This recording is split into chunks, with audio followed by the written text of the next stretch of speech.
Good morning. Welcome to Kyle Baker. Today's class is Jewish Guilt. It's a scam. Oh.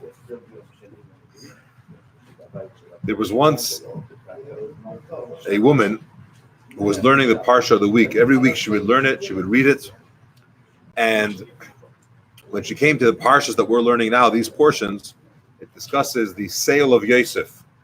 Yosef was the great-grandson of Avram, the son of Yaakov, the 11th of 12 sons, beloved by his father, hated by his brothers, to the extent that they wanted to kill him.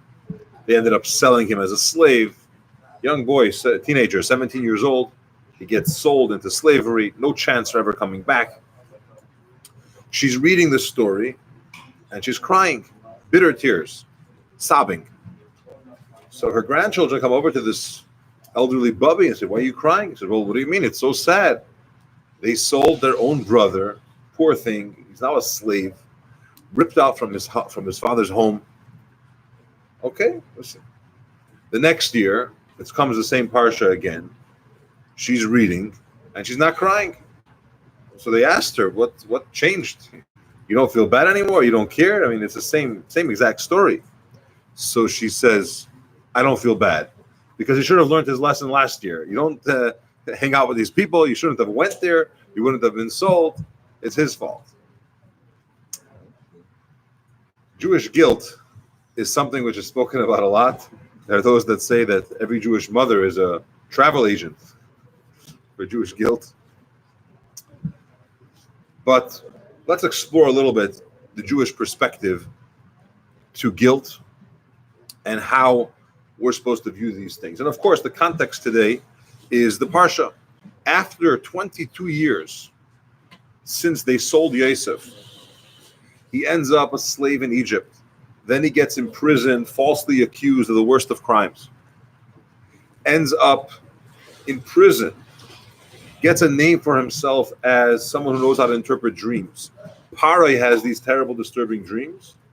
They pull Yosef out of jail, and he comes to interpret, to tell F.R.E.E. what the meaning of his dream is.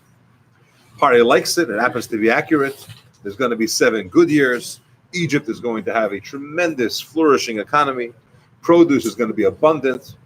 And Yosef advises them that you should save, store, put away as much of this wheat that you can, because there will be plenty. And this way, when the 7 years are up and 7 years of famine begin, we'll have enough food to supply the entire Egypt. And everyone did. However, they did not know how to properly do it. The key, if you ever want to do this, is when you store the wheat, you have to store it with earth. Everyone knows that. What they didn't realize is you have to put it with the earth, the soil, that wheat actually grew in. Yosef knew that. And therefore, the Egyptian storehouses had proper wheat. 7 years later, it was stored well, and they were able to use it. The rest of Egypt, all of their wheat, which they put away, rotted. Now, not only was there a hunger in Egypt, but the entire region there was a hunger. And nobody had food. And everyone came to Yosef, and he was in charge, and he would give people food. There's a whole system in place. You had to register. Who are you? And he was waiting for the day that his brothers, the ones who sold him into slavery, who have no idea if he's alive or not, he's not been in contact with them, they're going to have to at some point come get food themselves. And he'll see them. And this way, Yosef is looking at the register every day. Who's coming? Who's signing up? Who wants to get food? Now, at this stage, Yosef is the superpower in Egypt. I mean, F.R.E.E. is technically the superpower, but he gave everything over to Yosef. Whatever he said went. He ran the whole place. F.R.E.E. just had, a throne that was above Yosef. But ultimately, Yosef was a very powerful person. And Torah relates to us how the brothers come to Egypt trying to get food. Yosef recognizes them. They don't recognize him. He had a beard. When they sold him, he was a lad and didn't have a beard. He's sitting on the Egyptian throne. It's the last place they expect to find him. And he is treating them very interestingly. Who are you? Are you guys spies? What are you here for? He gets information out of them that his father's alive. He's, of course, happy to hear that. He asks about his own brother in a roundabout way. He finds out that his brother is at home. His father won't let his brother travel because when he traveled, he never came back. He was told he died. Terrible situation. Eventually, after an ordeal back and forth over many months, close to a year, Yosef tells his brothers, I am Yosef, the one that you sold to Egypt. Or to use the words of the Torah, I am Yosef, is my father still alive? And this is how our Parsha is telling us that Yosef is identifying himself to his brothers. Finally, after 22 years of not seeing them, these are the people who sold him. These are the people who initially wanted to kill him. It was, quote, a favor. We're only going to sell him, not kill him. The Gemara tells us in Chagiga, Daf Daled Amud Beis, about a great sage, Rabbi Lazar, who every time he would read this section in the Torah, he would cry. But which part would he cry at? Not when they sold Yosef. When Yosef reveals himself to his brothers, it says he revealed himself, and they couldn't even respond. They were so taken, they couldn't respond. They just like stood there. And Rabbi Lazar, whenever he would read this, he would cry. Why would he cry at this portion? So he explained the reason why he's crying is because if a human rebuke is such that there's so much shame and you're crying and you can't respond, how much more so when you get rebuked from Hashem for doing sin, for doing something wrong, that you should feel ashamed. Okay? So Torah tells us the brothers were ashamed and they couldn't respond. Rabbi Lazar reads this parsha and he cries and he uses this analogy and says, well, how much more so us, when we sin towards Hashem, when we're rebuked by Hashem, we should cry. We should be ashamed. Okay, that's his statement.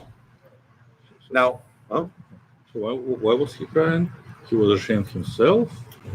The concept that a person should feel shame when they are rebuked by Hashem. Mm-hmm. If being rebuked by Yosef brought them such shame, they couldn't even respond. When you do something wrong and you're rebuked by Hashem, you should also feel that shame. Now, it's a puzzle in Gemara. What exactly is he crying about? Mm-hmm, mm-hmm. The Shem Mishmol, the son of the Sachachav Rebbe, grandson of the Kotzker Rebbe, he says like this. He asks, Yosef didn't even mention the sale yet. I said, I'm Yosef who you sold. He didn't say that yet. He said, I'm Yosef. Is my brother still alive? He didn't rebuke them. How are you learning from there that if a human rebukes you, you're so ashamed? How much more so if Hashem rebukes you, you should be speechless and bothered? There was no rebuke yet. Fine. So the Shalom says it's an intrinsic rebuke. But there is no rebuke that takes place to have that analogy. You could say be ashamed the way they were, but when you underscore rebuke, there was no rebuke. Not now and not later. That's number one. Secondly, it seems that why do you feel ashamed? Because you see the man who you sold, you caused him so much pain over 2 decades. Okay, you feel bad. You're embarrassed by what you've done. When you sin to Hashem, do you cause him pain? Is he a victim? How is this? What's this whole analogy of Elazar was crying because if you're causing them pain, if you're rebuked by a human, then how much more so if you're rebuked by Hashem? Who's being rebuked here? And what kind of pain are you causing him? How does this whole thing work? In order to understand this, we have to look at another central element in Yiddishkeit, and that is the relationship between the neshama and the body, the connection between the soul and the body, the spiritual and the physical of ourselves. The Alter Rebbe in Tanya, in Perek Yud Tes, chapter 19, he tells us, he brings this, as Shlomo Melech tells us, the wisest of all men, Ner Havaya Nishmas Adam. The candle of Hashem, what's the candle of a person? Says Shlomo Melech, is the neshama of a person. Our soul is Hashem's candle. So if you want to understand what is a neshama, what is this soul? It's a spiritual being. You can't really understand that. How, you want to know what it is? It's like a candle. Just like a candle always flickers, it's always going upward because it wants to leave the wick. It wants to go to the source of fire, which is in the sun, and so on. It wants to leave this wick. Similarly, the neshama, all it wants to do is get closer to Hashem. It doesn't want this body. The body is like the wick. It's holding that flame. And our neshama, by nature, wants to leave. Why does it want to leave? Because it wants spiritual experiences. It wants to serve Hashem. It wants to have that holiness. It's all it wants to do. And Alter Rebbe goes on there in Tanya to say that this is the concept of when a person does a mitzvah, when we do something spiritual that Hashem wants us to do, we're connecting, and that neshama has pleasure. That's what the neshama wants. The neshama is at home. It gets to connect with Hashem. And that's what it's yearning. That's its identity. All the neshama wants is to cleave to Hashem. Now, if we listen to the neshama's desire and we do the Torah mitzvahs, then it enjoys it and it has pleasure and it's fulfillment, and that's its identity. If we don't, so the Alter Rebbe uses a term, which I wouldn't have said it if it's not in Tanya, that it's akin to taking the head of the king and sticking it into the toilet. What are you doing? You're taking something by your decisions to go down an impure path, an unholy place, a negative choice. You're taking your neshama with you, which is part of Hashem, and you're putting it into dirt, into sewage. So neshama, all it wants to do is go get closer to Hashem.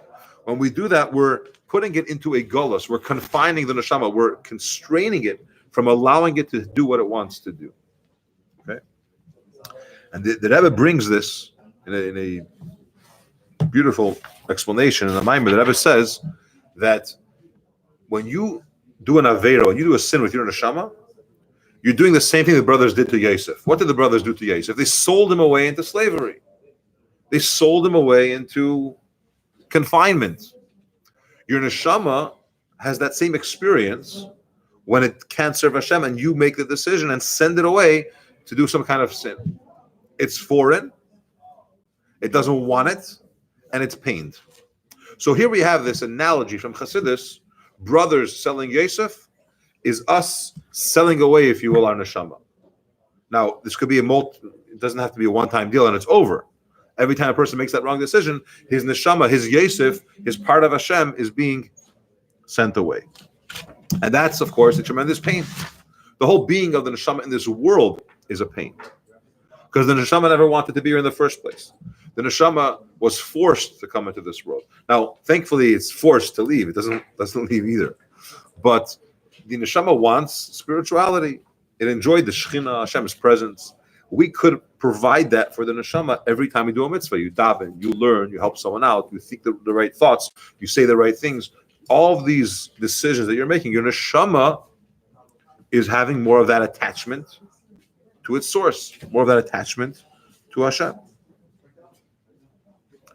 This is what Rabbi Lazar says in the Gemara in Chagiga, that if a rebuke from a human causes shame, how much more so a rebuke from Hashem? There was no rebuke here.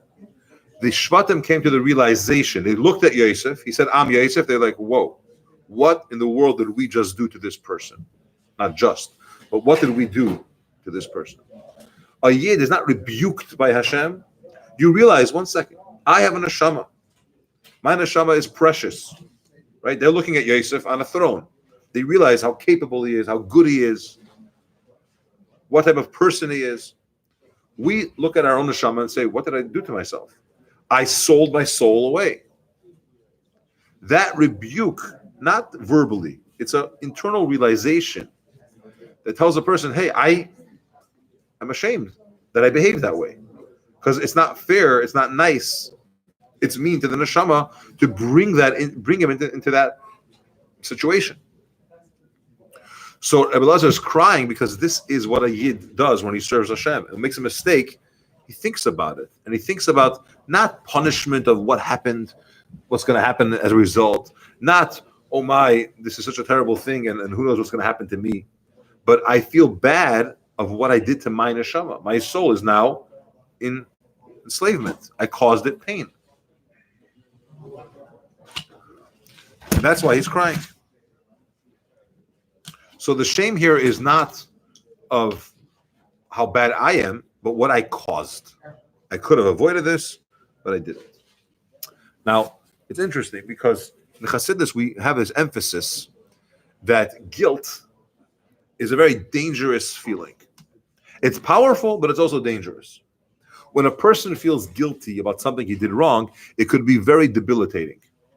If you think of yourself as a very bad person because you did something wrong, and it could be you did that thing wrong, the next time you're faced with a challenge, a decision to make, right versus wrong, you subconsciously are telling yourself, well, I'm a bad person. I'm the type of person that sells people, right?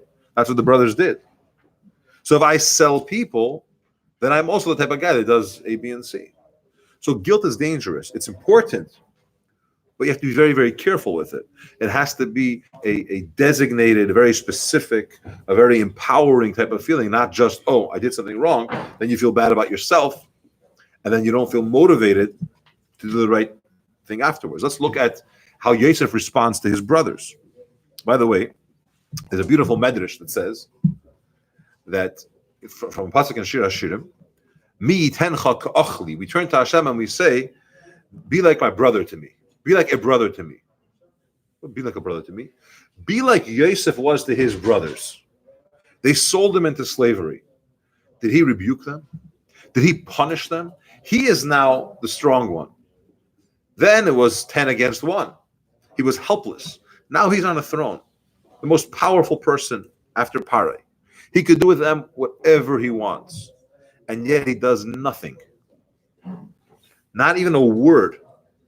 Not only that, but he's nice to them. We're telling Hashem, we may have messed up. We may have sent our neshama, our Yosef, into slavery by making some wrong decisions. But we're asking you, treat us like Yosef treated his brothers when that was done. Now, why did Yosef do that? So in Rambam, Hilchos Deis, some call this the laws of self-development of the Rambam. I don't know if that's a proper translation. But Hilchos Deis, Perek Zayin, Halacha Zayin. In chapter 7, the 7th halacha, he says as follows. A person is not allowed to take revenge from his friend. Okay? It's a biblical prohibition. Nekama, revenge, you're not allowed to do it. Now, revenge plainly means if someone did something wrong to you, you can't do something wrong back to them. You can't take revenge. However, there's something more than that. Something called netira. Netira means bearing a grudge. Not only are you not doing anything wrong, anything back to them, taking revenge, which is forbidden, but you can't even bear a grudge and say, I'm not going to be like you, who did A, B, and C, but I'm going to be nice. Yosef is careful about both of these things. Of course, he doesn't take revenge, but he doesn't even bear a grudge. He truly didn't bear a grudge. Look at what he tells them. He tells his brothers, you should know that this whole thing was part of a divine plan. And I'm not even upset at you.